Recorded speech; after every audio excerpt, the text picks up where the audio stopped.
Assalamualaikum warahmatullahi wabarakatuh.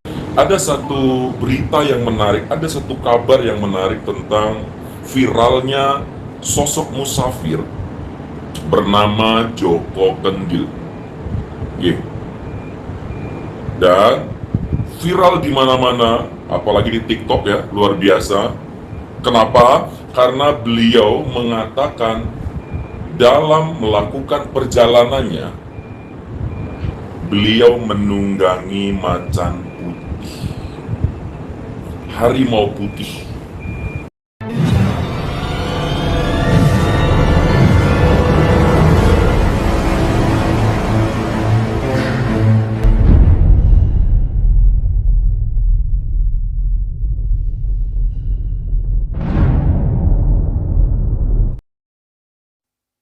Kendil bahwa musafir ini menaiki macan putih, menaiki harimau putih.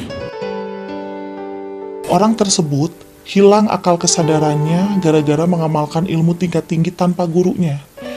Tidak ada macan putih yang dia tunggangi.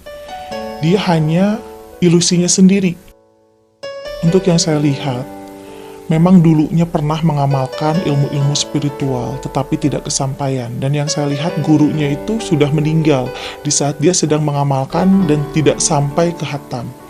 Nah, jadi di saat gurunya sudah meninggal, yang saya lihat, dia mengamalkan dengan pemikirannya sendiri. Jadi sekarang ini tidak tahu arah dan tujuan harus kemana ini. Dan itu harus bisa diobati oleh keturunan gurunya yang pernah mengijazahkan amalan-amalan atau ilmu-ilmu tersebut yang pernah diamalkan oleh dia.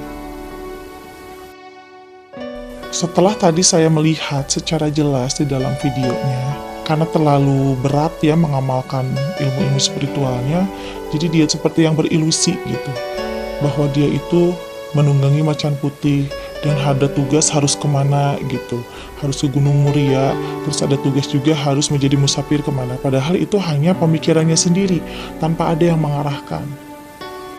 Dulu dia mengamalkan ilmu tasawuf. Tasawuf itu ada di dalam kitab Adab Al-Nufus, tetapi ilmu tasawuf itu tidak mudah untuk dipelajari oleh seluruh makhluk atau manusia ya di muka bumi ini, karena hanya orang-orang terpilih yang bisa mempelajari ilmu tasawuf dengan menjernihkan hati, akal pikiran, dan juga menyucikan jiwa.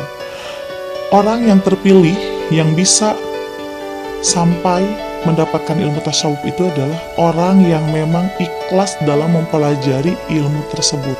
Contoh, ikhlas sudah tidak memikirkan hal duniawi, ikhlas tidak memikirkan untuk mendapatkan ilmu tersebut. Karena dengan niat pun kita ingin mempelajari ilmu tasawuf, Allah itu sudah mengetahui niat kita. Jadi yang saya lihat memang dulunya pernah mengamalkan ilmu tasawuf tetapi tidak sampai. Jadinya seperti ini. Jadi yang saya lihat orang ini ingin sekali bisa sampai tamat mempelajari ilmu tersebut, tetapi tidak ada yang mengarahkannya. Jadi mau pulang juga nggak bisa gitu kan, malu. Terus dia pun juga akhirnya kesana kemari untuk bisa mendapatkan sesuap nasi dengan cara menjadi musafir.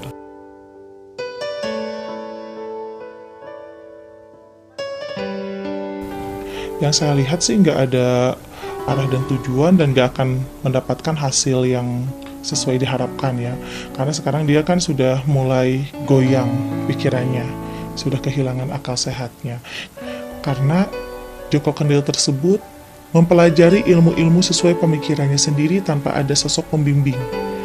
Dan di sini sudah banyak sekali ilusi-ilusi yang dia ciptakan untuk bisa mendapatkan kekuatan dalam kesehariannya menjadi musafir. Dan untuk mendapatkan sesuap nasi pun juga dengan menjadi musafir ini akhirnya dijalankan oleh Joko Kendil tersebut karena dia sudah bingung, tidak mempunyai arah dan tujuan. Dan di dalam kitab Adab Al-Nufus yang mempelajari ilmu tasawuf itu, biasanya ada beberapa orang yang terpilih menjadi wali majdub. Tetapi wali majdub itu yang seperti apa? Wali majdub itu adalah seseorang yang mengamalkan ilmu-ilmu tersebut yang tidak diketahui oleh orang lain, yang memang bisa menjadikan padilah dan karomah di setiap penolong orang lain dengan cara yang tidak disangka-sangka dan di luar logika. Nah, jadi di sini bedanya Joko Kendil yang ramai di medsos dengan Joko Kendil yang memang mempunyai ilmu tasawuf di zaman dulu, ini sungguh sangat berbeda.